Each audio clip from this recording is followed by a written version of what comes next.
Welcome to our final part to 3.3, the complete solution to AX is equal to B. In this last video, we're going to be looking at two of the worked examples found in the text.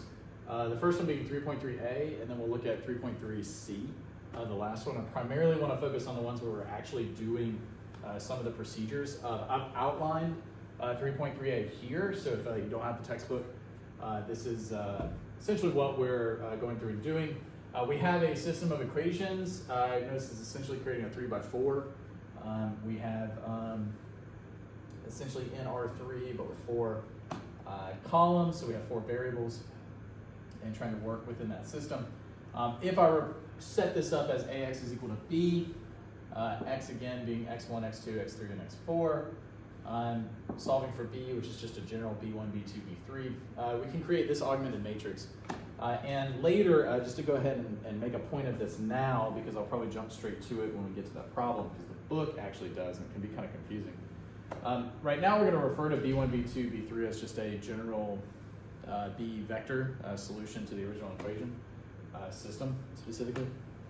And part 6, and technically part 5, especially in the book's work, he's going to ask for a particular solution in the complete solution if B was 0, 6, negative 6. And he actually works 5 in that regards, and that's why the numbers kind of pop up out of nowhere.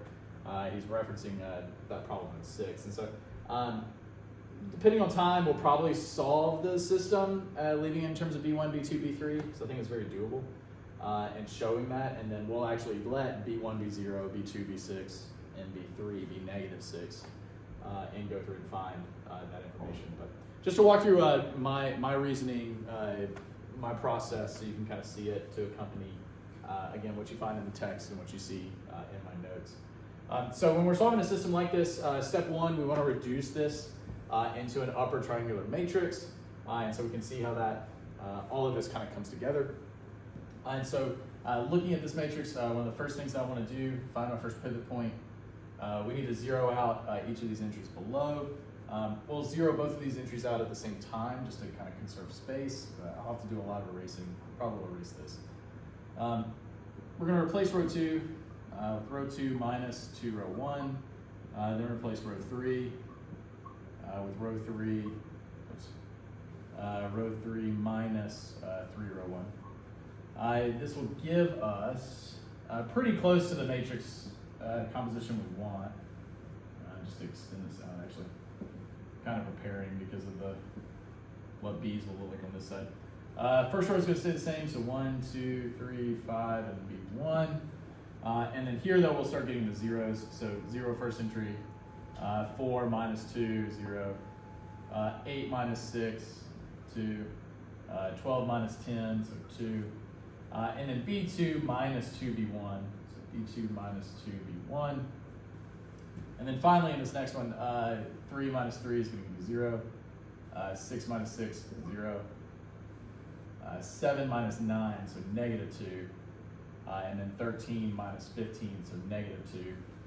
And then that'll leave me here, B3 minus 3B1. And hopefully, again, space is okay. You'll notice row 3, and again, by design, to try and cut down on some of the algebra, most problems there will be more work kind of involved. You can kind of see how we can zero out this left-hand side by adding row 2 and row 3 together. So let's go ahead and replace row 3 just to get to our final upper triangular matrix with row 3 plus row 2. And then we can get to our final. And honestly, at this point, I think I'm going to go ahead and erase this. I'm just kind of thinking about spacing. I can go ahead and put our final matrix up here. We can answer questions from it. So let's go ahead and include it. So here's this is essentially U C. Oops, bracket. We'll have 1, 2, 3, 5, B1, 0, 0, 2, 2, B2 minus B3. Sorry, B2 minus 2B1. And then adding zeros out, so we get my 0 row. But in here, when I add these two things together, B3 plus B2, since that'll stay positive, minus 5B1. And this will kind of match what he gets. So So here's our first little piece here for A, part 1. My problem. So race through this since you have the capability of pausing or kind of going back as you need. But we've transformed my matrix A, this augmented matrix overall, AB, into an upper triangular matrix U, and my C vector here. And what we can gather from this is question number 2 is, if I want AX is equal to B to have a solution, and we've been hitting on this for the last 2 sections, and we can see it here, because we're getting this row of zeros, then this system is only solvable as long as this is equal to 0 as well. And so that's what we get for our second. What are the conditions on B? So what do we need to know about B1, B2, and B3 for this to be solvable? Well, B3 plus B2 minus 5B1, this has to be equal to 0. If it's not equal to 0, then what we're seeing is the same situation that we saw previously, and that 0 cannot be equal to 1 or 2 or -5. This system, therefore, is not solvable. There's no solution to this. There are not enough equations to essentially solve this. We would need a third equation. There should be a third pivot point if that's the case, if this does not 0 out. Because this is set up the way it is, then we can assume that this is 0, and thus AX is equal to B would have to be solvable. So that sets up our condition. We're just looking at that 0 row. Now, if we don't have zeros in this case, then the system, again, is solvable. I would have 3 pivot columns. The rank would be 3. And then I still would have a free variable from here because it is 4 columns overall. But because I have full row rank, then we would have either one solution or infinitely many. And in this case, because it's not M equals N equals R, we would have a free variable. There's infinitely many in that case. But and again, we're going to kind of see that here because we're not full column rank and we're not full row rank in this problem. Okay. So let's look at 3. So describe the column space of A in R3. So again, working within R3, if we're looking here in our setup, because of the 3 equations, you'll see that we have a pivot in our first column here. We have a pivot in our third column here. So this means in terms of my original matrix A, my first column, which was 1, 2, 3, and my third column, which was 3, 8, and 7. These are my first 2 linearly independent columns. These 2 columns create the basis for my column space. In other words, any kind of combination, C1, 1, 2, 3, plus C2, 3, 8, 7, would give me the column space of A. The column space is a plane, since it is 2 vectors, and 3-dimensional space. And that plane is defined as this combination, every point that exists in this combination here. So that's my column space. Notice that the column space has a rank of 2. So because this overall matrix had 4 columns, you'll notice that we'll have 2 leftover dimension there. So that means the null space must have a rank of 2 as well, and we'll see that answer when we get into number 4. So there's my column space and my combinations thereof for that column space. So we get into special solutions. So this is a little bit of the newer piece. So I'm going to erase this right now. And let's go into the null space. Now what's nice about the null space is, although we're looking at this, and this is not in reduced row echelon form, we want to put this in a reduced row echelon form.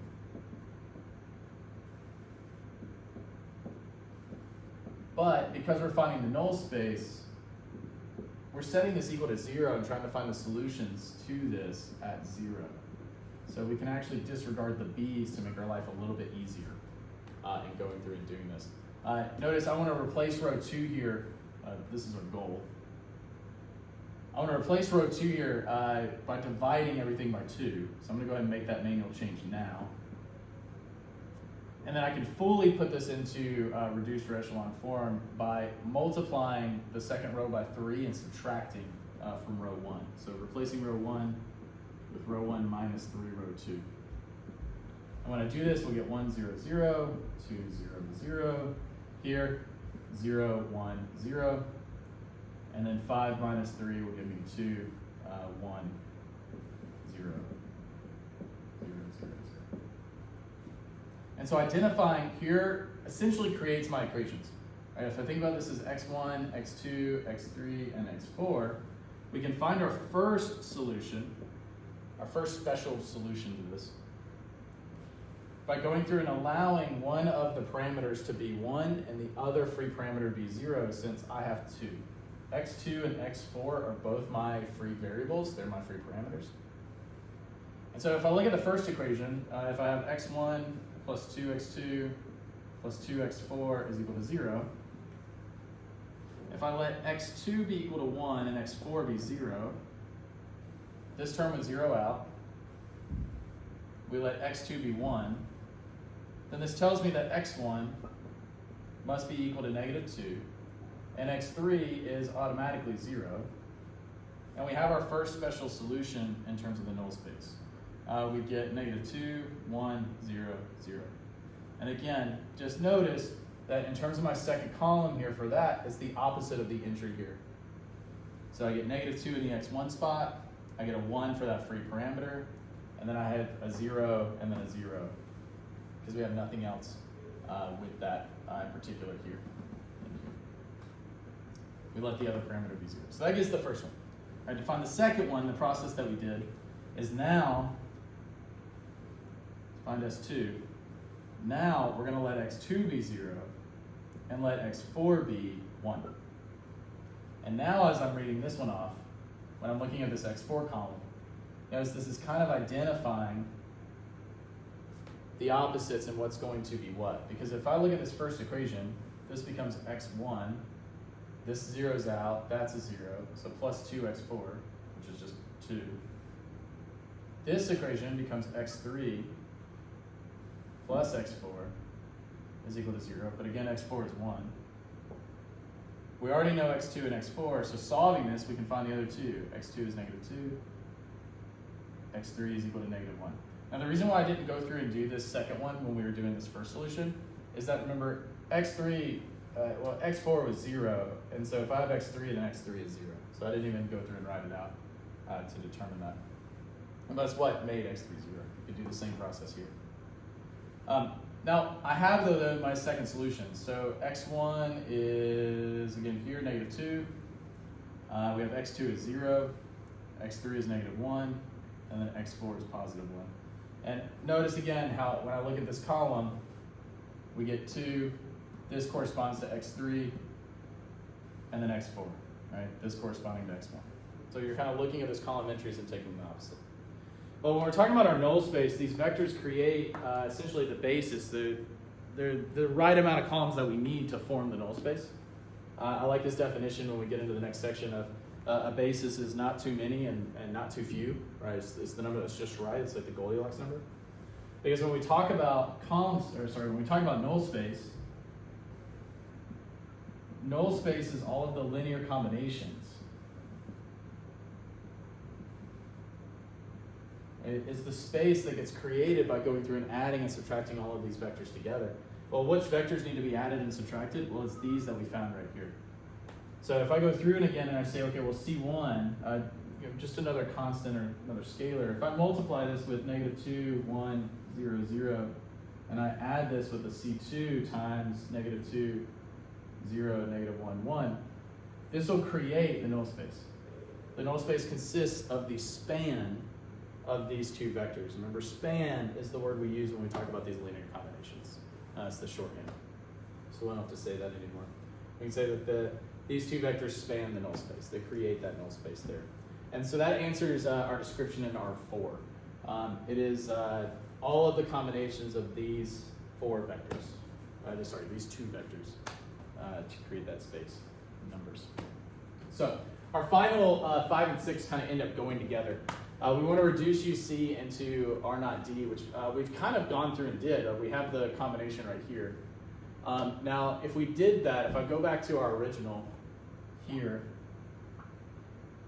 I'm going to go ahead and show this work. I mean, the book does not go in and show this, which is why I think it would be helpful to kind of see. So we kind of did the process, but we did it when we had a zero vector for my b's. So what if it's not a zero vector? And we want to go through and put our upper triangular matrix into reduced row echelon form. Well, again, we want to highlight the same process, like I just said. We're going to take row 2, and let's divide it by 2.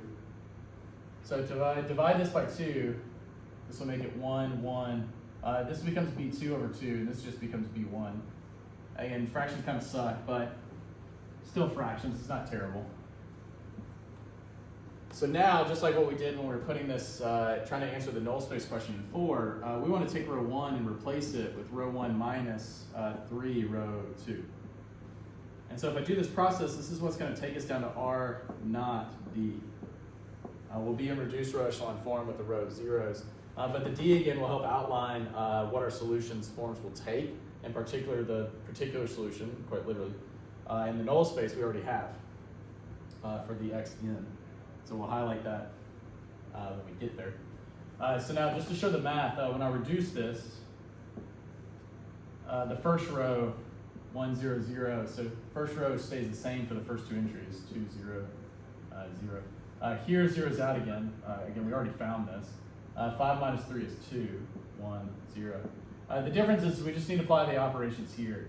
I'm going to go ahead and keep row 2 and row 3 the same. So 1 half b2 minus b1. The last row, b3 minus b2 minus 5b1. Notice how that condition would stay the same. It doesn't get affected at all for this to even be solved. But when I do the top, again, we're doing b1 minus 3 times this. So that's going to ultimately add 3 from here. And so that's going to create a 4b1 minus 3 over 2 b2 here.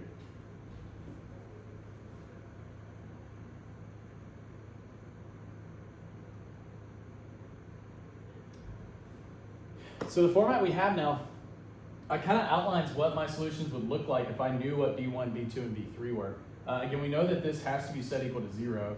And now if we have an initial vector, we can figure out exactly what that particular solution will be for x1 and x3. And so you actually see him kind of do that. So find the particular solution if we were to go into part 6. Find the particular solution for b is equal to 0, 6, and negative 6. We actually have that outlined here. If I go through b1 is 0, if I plug 6 into here, this will give me negative 9. If I plug 0 in for b1 again, plug in 6, I get 3.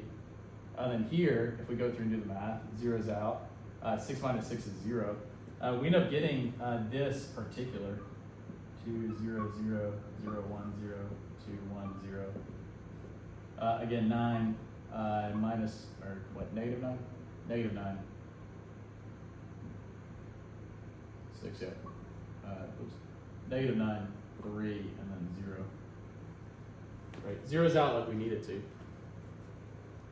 We can actually see again the particular solution. So xp would be specifically negative 9, 3, 0, which I believe is what we see. Let's see, negative 9, 0, 3, 0, excuse me. 0, 3, 0. I always tend to mess that up. My mistake is I was looking at the three components here, forgetting that we have 4 total variables, right? So that this x1 is referring to what x1 is. This pivot is outlining what x3 is. So x1 is negative 9, x3 is 3. Remember, x2 and x4 are both my free parameters. So when I want to try and find the complete solution, remember that the complete solution is taking this and adding to it anything in the null space. We found those 2 special solutions earlier. So if we were to write out this complete solution now, we would get x complete is equal to negative 9, 0, 3, 0, plus C1 times negative 2, 1, 0, 0, plus C2, negative 2, 0, negative 1, 1, if I remember right. Just kind of going off of my memory. This outlines the complete solution. when we let B be 0, 6, and negative 6 overall. If we did not already have the formula in terms of B1, B2s, and B3s, we could set AX is equal to 0, 6, and negative 6 and apply the same elimination techniques. Your goal would be to get down to this setup. In the text, when he gives 0, 6, 0, he's referring to C. So if we were to plug in 0, plug in 6, and then plug in 0, 6, and negative 3 here, we get that same result. But in his case, again, these were 2s. This was not here. So that's why this came out to be a 6 and not a 3, which would be a little confusing. Remember, we had divided everything by 2. So that's where he's getting those numbers from the book, specifically for that example. So that kind of follows through with that first worked example, kind of outlines everything. Because of time, I'm going to hold off on 3.3c. I'll actually leave that. And then if that's something that you would want to see worked out, let me know. The process would be very, very similar and just kind of working through. But I think working a given example like this is really nice because it can show how everything comes together. We've talked about a lot of theory, a lot of concepts. But what does it look like when we're actually working through a problem? And obviously it took us roughly 25, 30 minutes, a little bit longer than I wanted to. But a lot of that was talking through some work and me just being human and making some mistakes. But if you have any questions, let me know. If, again, you want to see something like 3.3 C worked out, we'll do that. I think 3.3b, he outlines pretty clearly in the text. And so I'm not going to go through and really talk about that. I'd really just be saying kind of the same thing that you could read. So that's why I'm going to save that. Next section, we're going to start getting into all 4 fundamental spaces and start talking about null space, column space, getting into the transpose and looking at that, as well as really formally defining, what does it mean for linear independence, basis, span, like all of these words that we've been using. Let's talk about those and kind of outline those. And then we look at the formal 4 spaces. And really kind of capping off this chapter 3, and then before moving into chapter 4, and continuing to get a little bit more and more complex. So thank you for watching. Let me know if you have any questions.